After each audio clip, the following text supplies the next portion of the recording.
सुख दुख हमारे विचारों में होते हैं। हमारी जैसी सोच होती है उसी के अनुसार हमारी सुख और दुख की प्राप्ति होती है। आइए आपको एक छोटी सी कहानी के माध्यम से समझाते हैं। दो ब्राह्मण एक पेड़ के नीचे बैठे हुए थे, तो वहां पर एक जजमान परिकर आता है और बोलता है, चलिए आज हमारे यहाँ भंडारा है, तो आप दोनों जन को बढ़िया भोजन कराते हैं। दोनों ब्राह्मण जाते हैं बढ़िया खुश होकर कि बढ़िया भोजन मिलेगा। तो यजमान उन दोनों की बढ़िया ही खातिरदारी करता है, घर पे ले जाके बढ़िया ही अच्छा भोजन तरह तरह के मिष्ठान भंडार वगैरह उनको भेंट करता है। भोजन जब उनका हो जाता है तो उनको जजमान बढ़िया 1100 रुपए की दक्षिणा देता है, दोनों को 1100 रुपए की। तो वहां से वो लोग निकल आते हैं।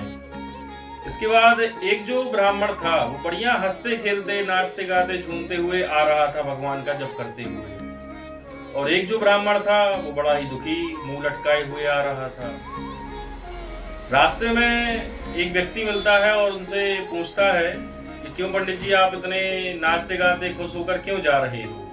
तो बताता है कि आज भोजनों की हमारे पास कोई व्यवस्था नहीं थी, तो ठाकुर जी की कृपा से आज बढ़िया भोजन प्राप्त हुआ, और पैसे भी नहीं थे तो बढ़िया 1100 खर्च करने के लिए पैसे भी मिल गए। दूसरे पंडित जी से पूछते हैं कि क्यों पंडित जी आप क्यों उदास हो, आप ऐसे मुंह लटकाए हुए क्यों जा रहे हो। तो पंडित जी बताते हैं कि हमने सोचा बढ़िया जजमान है, अच्छा बढ़िया 2100 रुपए दक्षिणा मिलेगी, तो वहां जाके 1100 रुपए मिला, 1000 का घाटा हो गया, इसलिए हम मुंह लटकाए हुए जा रहे हैं।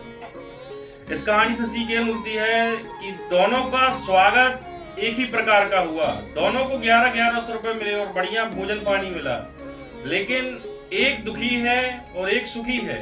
वो इसलिए क्योंकि एक ने सोच रखी है कि हमें इससे इतना ज्यादा मिल रहा है, और दूसरे ने कुछ सोचा ही नहीं था, वो जा रहा था कि बढ़िया भोजन मिल जाए और क्या चाहिए, उसको भोजन के साथ साथ पैसे भी मिल गए। इसलिए जो सुख दुख होता है ना, वो हमारी सोच पर निर्भर करता है। हम जैसा सोचेंगे वैसा ही हमारे लिए होगा। इसलिए कभी भी आप किसी से आशा ना करें, अपने ऊपर ही विश्वास रखें, आपको कभी दुख होगा ही नहीं। बोलिए जय श्री राधे।